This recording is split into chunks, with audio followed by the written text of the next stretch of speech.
السلام عليكم ورحمة الله وبركاته. إن الحمد لله نحمده ونستعينه ونستغفره ونعوذ بالله من شرور أنفسنا ومن سيئات أعمالنا. من يهده الله فلا مضل له ومن يضلل فلا هادي له، وأشهد أن لا إله إلا الله وحده لا شريك له، وأشهد أن محمدا عبده ورسوله.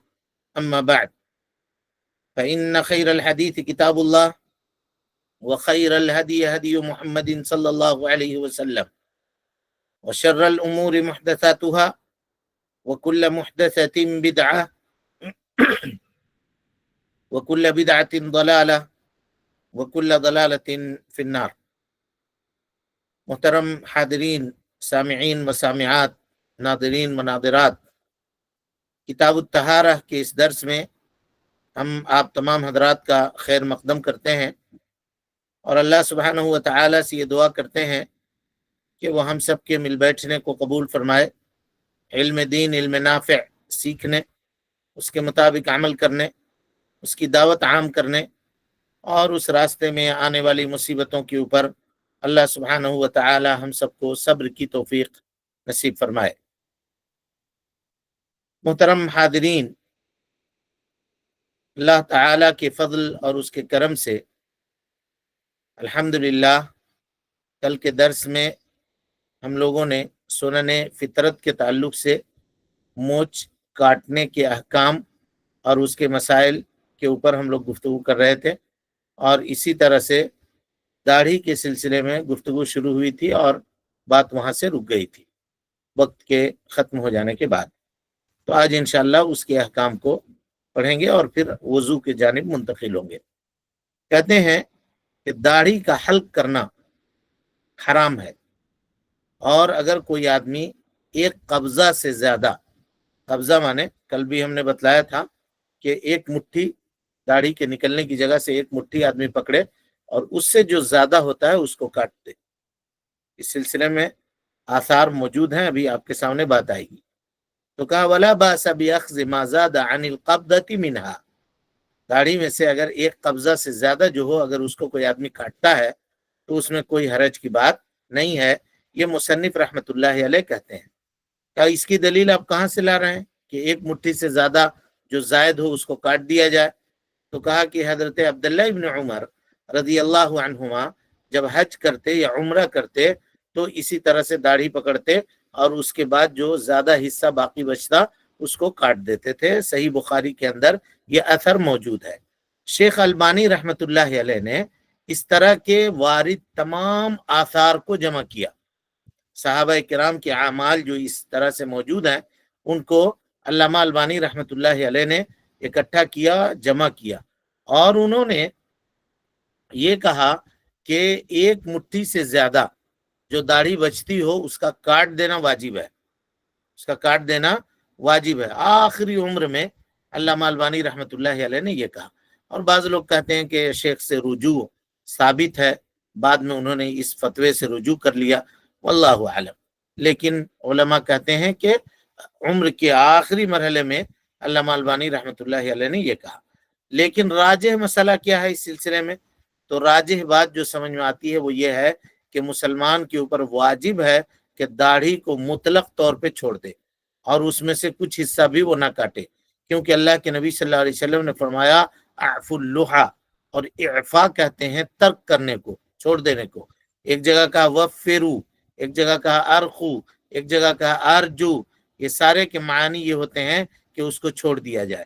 اسی لیے امام نووی رحمت اللہ علیہ ان تمام روایتوں کو جمع کر کے لکھتے ہیں کہ تدل علی وجوب ترکھا مطلقاً، داڑھی کو مطلق طور پر چھوڑ دینا، یہ ان حدیثوں سے یہ بات نکل کر کے سامنے آتی ہے۔ رہی بات حضرت عبداللہ ابن عمر رضی اللہ عنہما کا عمل، تو یہ ان کا اجتہاد ہے، یہ ان کا اجتہاد ہے حضرت عبداللہ ابن عمر کا۔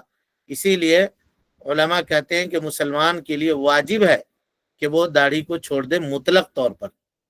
لیکن مالکیہ ایک وجیح قول کہتے ہیں اس سلسلے میں، کہتے ہیں کہ ان اللحیہ اذا طالت طولا یخالف المعتاد، اگر داڑھی اتنی لمبی ہو جائے کہ عادت کے خلاف ہو جائے، عام طور پر لوگوں کی داڑھیاں اتنی لمبی نہیں ہوا کرتی، اب بہت لمبی ہو جائے جو عادت کے خلاف ہو جائے، ہے نا، تو ایسی صورت میں کہتے ہیں کہ اس کا چھوٹا کر دینا، اور عادتاً جتنا لمبا لوگ رکھتے ہیں اگر اتنا تک وہ آدمی لے آتا ہے تو ایسی صورت میں کوئی حرج کی بات نہیں ہے۔ لیکن علماء یہ کہتے ہیں کہ یہ قول مالکیہ کا ہے، اس کے علاوہ بھی اگر داڑھی کو مطلق طور پر چھوڑ دیا جائے تو یہ زیادہ مناسب اور بہتر ہے، یہ زیادہ مناسب اور بہتر ہے۔ اب یہاں ایک چیز دیکھیے، ایک مسئلے کو سمجھیے ذرا غور سے۔ کچھ لوگ یہ کہتے ہیں کہ داڑھی کا رکھنا یہ واجب ہے۔ اب چھوٹا بچہ ہے، یعنی 12 سال 15 سال کا چھوٹا بچہ نہیں، آدمی جوان ہو رہا ہے، ابھی اس کی 2 4 داڑھی ادھر آئی ہے، 3 4 داڑھیاں، داڑھی کے بال ادھر آئے ہیں، 3 4 ادھر آئے ہیں، تو اب وہ یہ سمجھتا ہے کہ چونکہ داڑھی نکالنا ہے مجھے تو اس لیے ہم اس پہ شیونگ کریں گے، اور بار بار وہ شیونگ کیوں ایسا کرتے ہو میاں؟ کہنے نہیں، ہم چاہ رہے ہیں کہ داڑھی مکمل آ جائے تو اس کے بعد چھوڑے۔ یہ جائز نہیں ہے، علماء نے اس کو ناجائز کہا ہے۔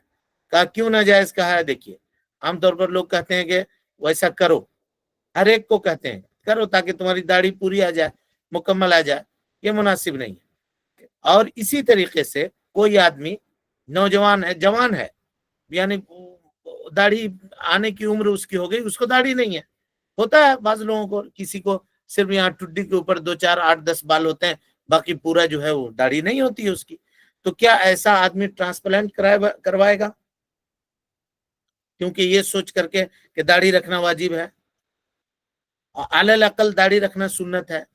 تو وہ یہ کہ جیسا کہ آج کل فیشن ہے، زمانہ فیشن کو بدلتے رہتا ہے، ابھی لوگوں کو یہ دیکھ رہے ہیں کہ داڑھی چھیلنے کے بجائے، ہاں، اور یہ چیز دوسروں میں زیادہ ہے، چھیلنے کے بجائے لوگ رکھ رہے ہیں، ہو سکتا ہے وہ تبدیلی ہوئی ہو فیشن کے اندر۔ نوجوانوں کو دیکھیے، اسکول اور کالج کے بچوں کو دیکھیے، وہ لوگ داڑھی رکھ رہے ہیں، ہاں چھوٹی چھوٹی رکھ رہے ہیں لیکن رکھ رہے ہیں۔ اچھا، کچھ لوگوں کو ایسا دیکھا کہ وہ پٹی وغیرہ باندھے ہوئے، کیا ہوا بھائی، ایکسیڈنٹ وغیرہ ہو گیا؟ نہیں نہیں، ہم نے ٹرانسپلانٹ کروایا ہے اور داڑھی لگوائی ہے، داڑھی پورے طور پہ آ نہیں رہی تھی اس لیے اس کو ایسا ہی کیا۔ تو کسی ہیرو نے کیا ہوگا، اس کو دیکھ کر کے نوجوان اس کے پیچھے پاگل بنے ہوئے ہیں۔ لیکن دیکھیے، شریعت نے یہی اصل ہے، شریعت نے اس کو چھوڑنے کا حکم دیا مردوں کے لیے۔ تو اب اگر کوئی آدمی یہ کہے کہ مجھے داڑھی نہیں ہے، اس وجہ سے میں اس کو شیو کرتا ہوں تاکہ میری داڑھی نکل جائے، ہم کہیں گے نہیں، اس کی ضرورت نہیں ہے۔ شریعت نے آنے کے اوپر رکھنے کا حکم دیا، یہ نہیں کہا کہ نہیں نکل رہا ہے تو اس کے لیے ٹیبلٹس کھاؤ، وٹامن کھاؤ، اور اس کے اوپر تیل لگاؤ اور تاکہ داڑھی آئے اور بار بار شیونگ کرواؤ، نہیں، اس کا حکم نہیں ہے۔ ہاں، جس کو آئی ہے داڑھی وہ باقی رکھے، اس کو نہ کرے۔ لہذا بچوں کو جو یہ کہا جاتا ہے کہ تم کلین شیو کرواؤ تاکہ تمہاری داڑھی گھنی آئے، مضبوط آئے، اچھی آئے، یہ کہنا بھی درست نہیں ہے۔ اور جس کو نہیں ہے اس کو کہنا کہ تم زراعت کرواؤ، ڈاکٹر کے پاس جا کر کے لگواؤ، یا کچھ دوائیں کھاؤ، کچھ وٹامنس وغیرہ وہ دیتا ہے وہ کھاؤ، کچھ کریم لگاؤ تاکہ تمہارے داڑھی کے بال آئیں، یہ کہنا بھی مناسب نہیں ہے۔ اس مسئلے کو خوب غور سے سمجھیے گا کہ ہم کو داڑھی رکھنے کا حکم دیا گیا لیکن استنباط لحیہ کا حکم نہیں دیا گیا۔ یہ نہیں کہا اللہ کے نبی صلی اللہ علیہ وسلم کہ جس کو داڑھی نہیں آئی ہے وہ کوشش کر کے داڑھی کو نکالے اور اس کے لیے علاج کروائے، ٹریٹمنٹ کروائے، ایسا نہیں حکم دیا ہے۔ تو یہ سنت نہیں ہے کہ آدمی اپنا علاج کروائے کہ اس کو داڑھی آئے، یا یہ علاج کروائے کہ داڑھی اس کی لمبی ہو، یہ علاج اس کی ضرورت نہیں ہے۔ نبی صلی اللہ علیہ وسلم نے داڑھی کو چھوڑنے کا حکم دیا، اذا خرجت، کہتے ہیں جب وہ نکلے گی ترکناہا، ہم اس کو چھوڑ دیں گے، نہیں کاٹیں گے، لیکن اور باقی چیزیں جو ہیں وہ درست نہیں ہیں۔ قاعدہ ہے اہل سنت والجماعت کا، ان اللہ تعالی اذا امر بشیء فهو يحبه، یہ فقہ کا قاعدہ ہے جی، اور اصول فقہ کا بھی یہ قاعدہ ہے، زبردست قاعدہ ہے۔ کہا کہ اللہ سبحانہ وتعالی جب کسی چیز کا حکم دیتا ہے تو اس سے یہ پتہ چلا کہ اللہ تعالیٰ اس کو پسند کرتا ہے۔ واللہ امرنا علی لسان الرسول بعفاء اللحیہ، اللہ کے نبی صلی اللہ علیہ وسلم کی زبانی اللہ سبحانہ وتعالی نے داڑھی کو چھوڑنے کا حکم دیا۔ اذن تب ہم جانتے ہیں کہ اللہ سبحانہ وتعالی نے ہمیں پیدا کیا، ہمیں وہ روزی دیتا ہے، ہم کو اس نے نعمتوں سے عطا کیا، تو ہم اپنے رب کو راضی کریں، جب داڑھی آئے تو اس کو چھوڑ دیں تاکہ رب کا شکریہ ادا ہو اور اللہ رب العالمین ہم سے راضی ہو۔ اس کے بعد مصنف رحمت اللہ علیہ نے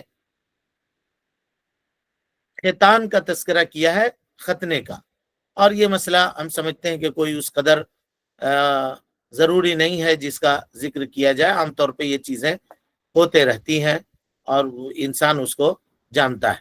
چند ایک مسائل اس سلسلے میں ہیں جو انشاءاللہ ہم پھر اس کی وضاحت آپ کے سامنے کریں گے۔ اب سیدھے ہم لوگ منتقل ہوتے ہیں باب الوضو کی جانب۔ باب الوضو ہے نا، کہا جاتا ہے وضو اور کہا جاتا ہے وضو، واو کے فتحہ کے ساتھ، یہ دونوں ہے جی، غور سے اس مسئلے کو دیکھیے گا۔ وضو اور وضو، واو کے اوپر ضمہ وضو، واو کے اوپر فتحہ زبر وضو۔ اگر وضو بولیں گے تو وضو کے معنی ہوگا وضو کرنا، وہ کام جو آپ کر رہے ہیں، ہاتھ دھونا، کلی کرنا، ناک میں پانی ڈالنا، ہاں، چہرہ دھونا، اور اسی طرح سے کہنیوں سمیت ہاتھ دھونا، اس کو کہیں گے وضو۔ اور اگر کہیں گے وضو، واو کے اوپر فتحہ لگا وضو، واو زبر وا، زو زاد واو زو، اگر یہ کہیں گے وضو تو اس کے معنی ہوگا وہ برتن جس میں وضو کا پانی رکھا گیا ہے، وہ برتن جس میں وضو کا پانی رکھا گیا ہے۔ جیسے کہا ان رسول اللہ صلی اللہ علیہ وسلم دعا بوضوء، اللہ کے نبی صلی اللہ علیہ وسلم نے وضو منگوایا، وضو منگوایا مانے وہ برتن منگوایا جس میں آپ صلی اللہ علیہ وسلم وضو کیا کرتے تھے، وہ برتن منگوایا جس میں وضو کا پانی رکھا جاتا تھا۔ تو وضو مانے فعل، اور وضو مانے وہ برتن جس سے انسان وضو کرتا ہے نا، یہ دونوں کا فرق سمجھیے گا۔ اسی طرح سے دیکھیے بڑا دقیق فرق ہوتا ہے۔ جنازہ اگر کہیں گے تو میت، جنازہ مانے میت، وہ مرد یا وہ خاتون جو جس کا انتقال ہوا ہے وہ ہے جنازہ۔ لیکن اگر کہیں گے جنازہ، جیم کے کسرہ کے ساتھ، جنازہ، جیم زیر جے، اگر یہ کہیں گے تو کیا ہوگا، وہ کھاٹ جس کے اوپر میت کو رکھا جاتا ہے، جنازہ۔ دعا بجنازۃ، کسی نے منگوایا، تو اس کا مطلب کیا ہوا کہ کسی نے اس کھاٹ کو منگوایا جس کے اوپر جنازے کو رکھا جاتا ہے۔ جنازہ بولیں گے تو کھاٹ، وہ ڈولا جس کے اوپر میت کو رکھا جاتا ہے، اور جنازہ بولیں گے تو میت۔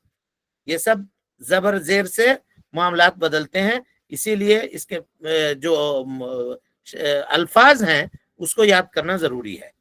الفاظ کو جب یاد کیجئے گا عربی زبان کے تو یہ باتیں آپ کو سمجھ میں آئیں گی۔ بہرحال رہی بات وضو کی، واو کے ضمہ کے ساتھ، تو ہم نے بتلا دیا کہ وہ کہتے ہیں اس کام کو جو وضو کیا جاتا ہے، وضو کیا جاتا ہے۔ اسی لیے حدیث میں آتا ہے کہ فرغ الوضو فرغ الوضوء، یعنی اللہ کے نبی جناب محمد رسول اللہ صلی اللہ علیہ وسلم جس پانی سے وضو کر رہے تھے وہ پانی ختم ہو گیا، یہ معنی ہے۔ دعا بوضوء، نبی صلی اللہ علیہ وسلم نے وضو کا پانی منگوایا، یہ مراد ہوگا، ٹھیک ہے۔ اور وضو اس کا مادہ جو ہے وضاء سے ہے، وضاء کے معنی نظافت، خوبصورتی اور چمک، یہ سارے معنی آتے ہیں۔ حسن، جمال، خوبصورتی، چمک، یہ سب مادہ ہے کس کا، وضو کا۔ کیوں ایسا کہہ رہے ہیں، کہ اس لیے کہ وضو شرعی آدمی کی خوبصورتی، اس کے چہرے کے چمک، اس کی جمال اور اس کی خوبصورتی کا سبب ہے، دنیا میں بھی آخرت میں بھی، دنیا میں بھی آخرت میں بھی۔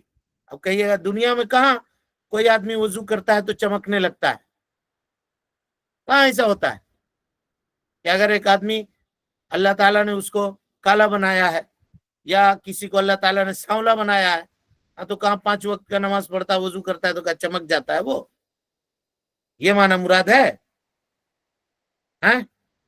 گناہ یہ عام طور پہ یہ سیاہی کا سبب ہے، اس کا سبب ہے سیاہی کا۔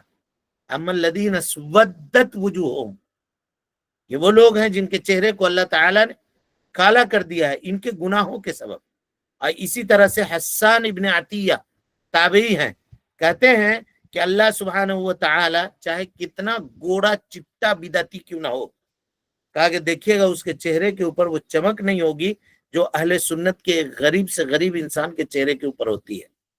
ایمان کی وہ خوبصورتی جو اللہ سبحانہ و تعالی اہل ایمان کو عطا کرتا ہے، اہل بدعت دنیا میں اس سے محروم ہوتے ہیں اور آخرت میں اس سے بدرجہ اولا محروم ہوں گے۔ بہرحال تو دنیا میں چمک کیسے حاصل ہوتی ہے؟ کہا گناہوں کو دور کیا جاتا ہے وضو کے ذریعے سے، وضو کے ذریعے سے گناہوں کو دور کیا جاتا ہے۔ فَإِنَّ الْوُضُوءَ سَبَبٌ لِإِذْهَابِ الذُّنُوبِ، علماء کہتے ہیں گناہوں کے مٹانے کا کہ اسباب میں سے ایک سبب ہے۔ اور آپ سب کو معلوم ہے کہ یہ گناہ جب انسان کرتا ہے تو اس کے دل میں بھی اس کی تاریکی اور ظلمت ہوتی ہے، اور ظاہر ہے جب جس کا دل کالا ہوگا تو اس کا جو ہے اس کا چہرہ بھی کالا ہوگا۔ اللہ اکبر۔ اسی لیے کہا کہ جب انسان کوئی گناہ کرتا ہے تو نکتتن سوداء فی قلبہ، اس کے دل میں ایک سیاہ کالا نقطہ پڑ جاتا ہے، یہاں تک کہ گناہ پہ گناہ کرتا رہتا ہے تو ایک دم ایسا کالا ہو کے کلکوز مزخین، کہا کہ اس برتن کی طرح ہو جاتا ہے جس کو اودھا بلٹ کر کے رکھ دیا گیا، اودھا، اور اس کے پیندی کے اوپر اب پانی گرائیے گا تو پانی اس پہ ٹھہرے گا؟ نہیں ٹھہرے گا۔ یہ گناہوں کی وجہ سے اس کے دل کے اندر جو ہے وہ دل میں سختی پیدا ہو جاتی ہے۔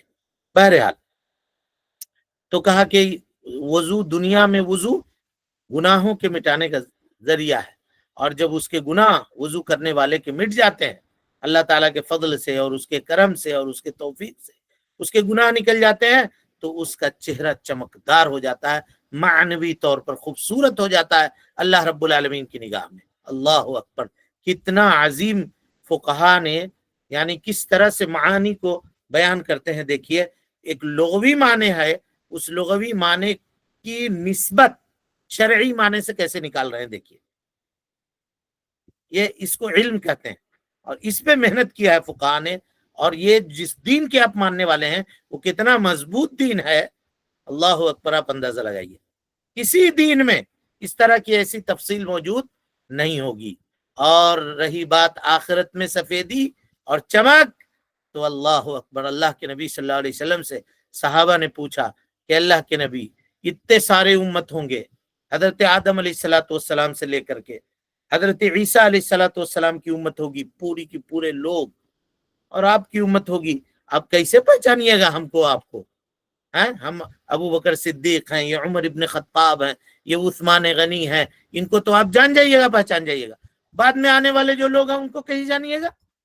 ان کو تو آپ نے دیکھا تک نہیں ہے، آپ اپنی امت کو کیسے جانیے گا؟ کہ امتی یاتون یوم القیامت غرا محجلین بآثار الوضوء، کہا قیامت کے دن میری امت کی افراد غرا محجلین، پچکلیاں بن کر کے آئیں گے آثار وضو سے، جہاں جہاں وضو کا پانی لگا ہوگا کہا وہاں وہاں اس کا وہ حصہ چمک رہا ہوگا، ایک دم لائٹ مار رہا ہوگا، جس طرح سے کالے گھوڑے بہت جگہ رکھے گئے ہوں اور وہاں کوئی گھوڑا ایسا ہو جس کا چہرہ سفید ہو اور جس کے پاؤں سفید ہوں اور اس کے اعضاء میں کچھ چیزیں سفید ہوں، تو جیسے وہ پہچان لیا جاتا ہے چت کبرا وہاں آئے، کہ اسی طرح سے ہم اپنی امت کو پہچان لیں گے۔ اس سے یہ پتا چلا کہ وضو اگر تمام امتوں کے اندر تھی، لیکن یہ خصوصیت چمک کی یہ صرف امت محمدیہ علی صاحبہا افضل الصلاۃ والتسلیم کو حاصل ہے۔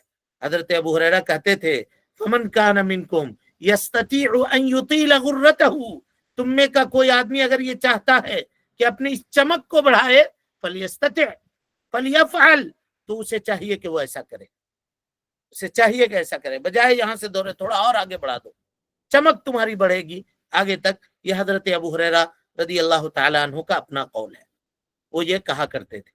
ورنہ اگر آدمی کہنیوں سمیت کر لیتا ہے وضو، ابھی گفتگو آئے گی آپ کے سامنے تفصیل کے ساتھ، تو اس کا وضو ہو جائے گا، سمجھ رہے ہیں؟ تو کہا کہ یہ غرم محجلین ہو کر کے آثار وضو سے قیامت کے دن آئیں گے۔ اور وضو شریعت کے اندر وہ عبادت ہے جو اعضائے وضو سے متعلق ہے، جس میں انسان کا چہرہ، انسان کے ہاتھ، انسان کے سر اور انسان کے دونوں پیر استعمال کیے جاتے ہیں، اور اس سے اس کو دھویا جاتا ہے۔ وضو جو ہے یہ اجماع امت ہے کہ وضو کرنا یہ مشروع ہے، اور یہ ہم اجماع علماء نہیں کہہ رہے ہیں، امت کا اجماع ہے، امت کا ہر فرد اس بات کے اوپر متفق ہے کہ وضو کرنا مشروع ہے، وضو کرنا مشروع ہے، لیکن اب سوال ہے کہ وضو کرنے کا حکم کیا ہے،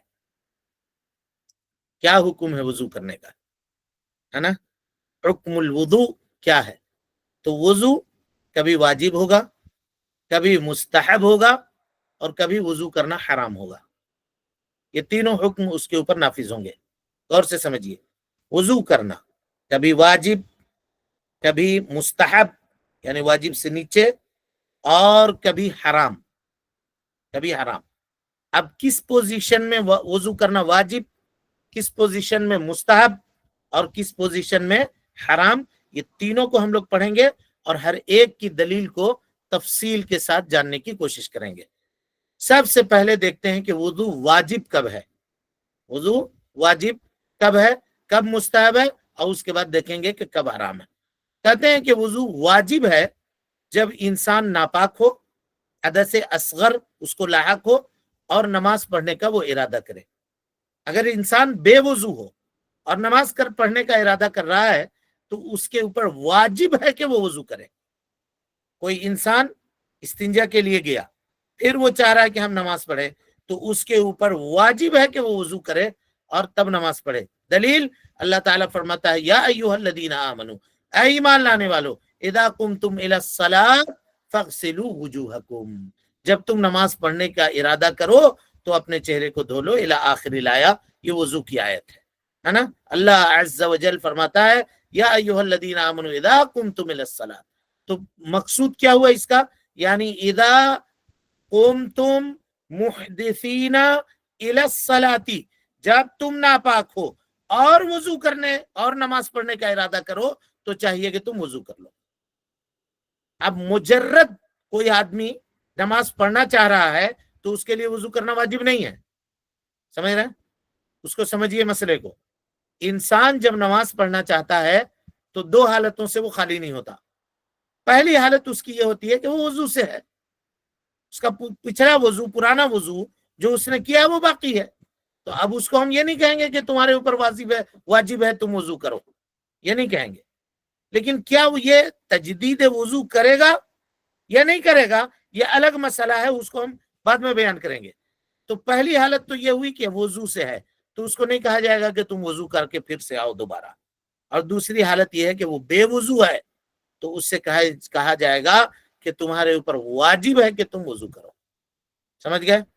تو اب کوئی کہنے والا کہے گا کہ آپ جو پڑھ رہے ہیں آیت یا ایھا الذین آمنو اذا قمتم الی الصلاۃ، یہ تو مطلق ہے، یہاں تو یہ نہیں کہا گیا کہ تم ناپاک ہو یعنی بے وضو ہو اور نماز کے لیے کھڑے ہو رہے ہو تب جا کر کے تم وضو کرو، ایسا کہاں کہا گیا آیت میں؟ اور آپ کیوں کہہ رہے ہیں کہ جب تم نماز پڑھنے کا ارادہ کرو اور تم طہارت سے نہیں ہو تب تمہارے اوپر واجب ہے کہ تم وضو کرو، ایسا کیوں کہہ رہے ہیں؟ اور اسی سے استدلال کرتے ہوئے ابن حزم اور داؤد الظاہری وہ کہتے ہیں کہ جب آدمی نماز پڑھنے کا ارادہ کرے گا، چاہے وضو سے ہو چاہے نہیں ہو، اس کے اوپر واجب ہے کہ وہ وضو کرے۔ کہا ہے کہ یا ایھا الذین آمنوا اذا قمتم الی الصلاۃ فاغسلوا وجوہکم، اللہ نے مطلق بیان کیا ہے، تم نے اس کو مقید کیوں کیا؟ تم ایسا کیوں ترجمہ کرتے ہو کہ جب نماز کے لیے کھڑے ہو اور تم ناپاک ہو تو چاہیے کہ تم کو وضو کرو؟ طبعا ناپاک سے مراد یہاں حدث اصغر ہے، حدث اکبر اگر ہو تو اس کے لیے غسل کرنا پڑے گا، وضو سے معاملہ نہیں چلے گا، آپ سب لوگ جانتے ہیں۔ تو کیا دلیل ہے جی؟ کیوں ایسا کہہ رہے ہیں؟ کیوں ایسا کہہ رہے ہیں کہ جب تم ناپاک ہو تب وضو کرو؟ کیوں کہہ رہے ہیں ایسا؟ کوئی دلیل ہے اس کی؟ کہاں دلیل ہے؟ آئیے، صحیح مسلم میں روایت موجود ہے، اللہ کے نبی صلی اللہ علیہ وسلم نے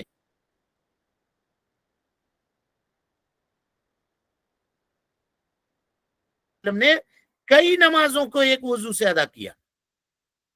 حضرت عمر ابن خطاب رضی اللہ تعالیٰ عنہ تھے وہیں پر، کہا کہ اللہ کے نبی آج میں نے ایسا عمل کرتے ہوئے آپ کو دیکھا ہے جو آج سے پہلے ہم نے نہیں دیکھا تھا۔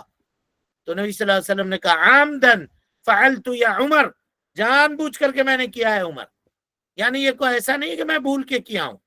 تو اس سے یہ پتا چلا کہ جو آدمی متوضع ہو، وضو کیا ہوا ہو، اس کے اوپر واجب نہیں ہے کہ جب وہ نماز پڑھنے کا ارادہ کرے تو وضو کرے۔ تو یہاں سے اس آیت کے ذریعے سے اس حدیث کے ذریعے سے ہم اس آیت کا مفہوم متعین کرتے ہیں، اذا قمتم الی الصلاۃ محدثین، جب تم نماز پڑھنے کا ارادہ کرو اور تم کو حدث لاحق ہو تو ایسی صورت میں فاغسلوا وجوہکم وایدیکم الی المرافق وامسحوا برؤوسکم وارجلکم الی الکعبین، اس کے اوپر تم عمل کرو. سمجھ رہے ہیں؟ تب یہ معاملہ ہوگا. تو اب آپ کو بات سمجھ میں آ گئی ہوگی. یہ پہلی دلیل ہوئی. دوسری دلیل، اللہ کے نبی صلی اللہ علیہ وسلم نے فرمایا کہ کسی بھی آدمی کی نماز اس وقت تک قابل قبول نہیں ہوتی جب وہ ناپاک ہو، یہاں تک کہ وہ وضو کر لے. یہاں تک کہ وضو کر لے. کہا لا تقبل الصلاۃ صلاۃ احدکم اذا احدث حتى توضا، جب وہ ناپاک ہو یہاں تک کہ وہ وضو کر لے. اس سے یہ پتا چلا کہ اگر کوئی مسلمان آدمی وضو کیا ہوا ہے تو اس کے اوپر وضو کرنا نماز پڑھنے کے لیے واجب نہیں ہے. وضو کب واجب ہے اس کے اوپر؟ کہا جب وہ نماز پڑھنے کا ارادہ کرے اور وہ ناپاک ہو. وضو سے نہ ہو تب وہ وضو کرے گا. ٹھیک ہے، معاملہ یہاں تک کمپلیٹ ہو گیا الحمدللہ. اب سمجھ گیا ہوں گے. چلیے، یہ پہلی پوزیشن ہوئی وضو کے واجب ہونے کی. کیا وضو دوسری کون سی جگہ واجب ہے؟ تو کہتے ہیں طواف کرنے کے وقت. جب آدمی طواف کرے تو چاہیے کہ وہ وضو کرے اہل علم کے صحیح قول کے مطابق. کہا کیا ہے دلیل اس سلسلے میں؟ کہا اللہ کے نبی صلی اللہ علیہ وسلم نے فرمایا الطواف بالبیت صلاۃ، خانہ کعبہ کا طواف کرنا یہ نماز ہے. غیر انہ یشرع فیہ الکلام، سوائے یہ کہ ہم جو نماز پڑھتے ہیں اس میں بات چیت جائز نہیں، لیکن یہاں بات چیت جائز ہے. طواف کرتے ہوئے کوئی کسی سے بات کر رہا ہے، کوئی یہ کر رہا ہے تو جائز ہے. تاہم آدمی کو ادھر ادھر کی دنیا داری کی اور دوسری چیزوں کی باتیں نہیں کرنی چاہیے. آج کل بات کرنا تو دور کی بات، انسان کو سیلفی لینے سے ہی فرصت نہیں ہوتی ہے. فوٹو کھینچنے سے اور اپنے آپ کو شو کرنے سے، وہاں سے ویڈیو کال کر رہے ہیں، طواف کر رہے ہیں ویڈیو کال کر رہے ہیں، طواف کر رہے ہیں فلاں کر رہے ہیں. اعوذ باللہ من الشیطان.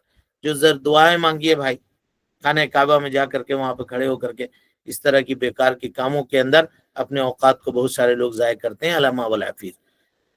تو کہا کہ طواف کرتے وقت کیا کرے؟ وضو کرے. کہا الطواف، نبی صلی اللہ علیہ وسلم الطواف بالبیت صلاۃ، خانہ کعبہ کا طواف کرنا یہ نماز ہے. اور اللہ تعالیٰ کیا کہتا ہے؟ یا ایھا الذین آمنوا اذا قمتم الی الصلاۃ، اے ایمان لانے والو جب تم نماز کے لیے جاؤ فاغسلوا، پھر وضو کرو. تو پتہ یہ چلا کہ صلاۃ طواف بھی ہے.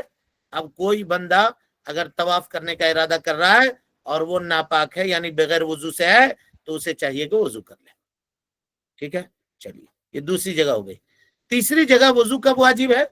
تو کہتے ہیں عند ارادۃ القرآن یا عند ارادۃ القراءۃ من المصحف، جب آدمی قرآن مجید پکڑ کر کے تلاوت کرنا چاہے تو واجب ہے کہ مصحف کو مس کرنے کے لیے، مصحف کو چھونے کے لیے، قرآن مجید کو چھونے کے لیے وضو کرنا واجب ہے اس کے اوپر. جمہور علماء کا یہ مسلک ہے.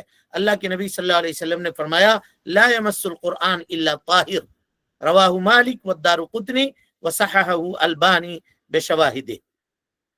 قرآن مجید کو وہی چھو سکتا ہے جو پاک ہو. اس حدیث کو امام مالک نے، امام دارقطنی نے روایت کیا ہے اور علامہ البانی رحمۃ اللہ علیہ نے صحیح قرار دیا. تو اس سے یہ پتا چلا کہ یہ تین جگہ نماز پڑھنے کے وقت اگر آدمی ناپاک ہو تو طواف کرنے سے پہلے اگر آدمی ناپاک ہو تو اس کو چاہیے کہ وضو کرے واجبی طور پر. اور تیسری جگہ کون سی ہے؟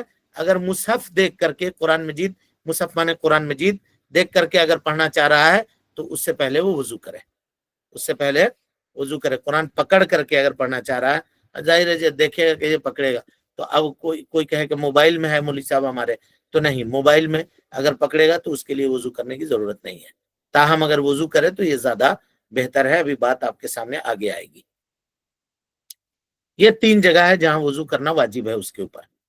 اب اس کے بعد آئیے وضو کرنا مستحب کب ہے؟ وضو کرنا مستحب کب ہے؟ کہا وہ جگہ جہاں پر دلیل ہے کہ اس جگہ پر وضو کرنا مستحب ہے. تو اب کون کون سی جگہ ہے وہ؟ تو کہتے ہیں سب سے پہلی جگہ کہ انسان جب طہارت سے ہے یعنی وضو کیا ہوا ہے اور کوئی دوسری نماز کا وقت آ گیا، مثال کے طور پہ آپ نے وضو کیا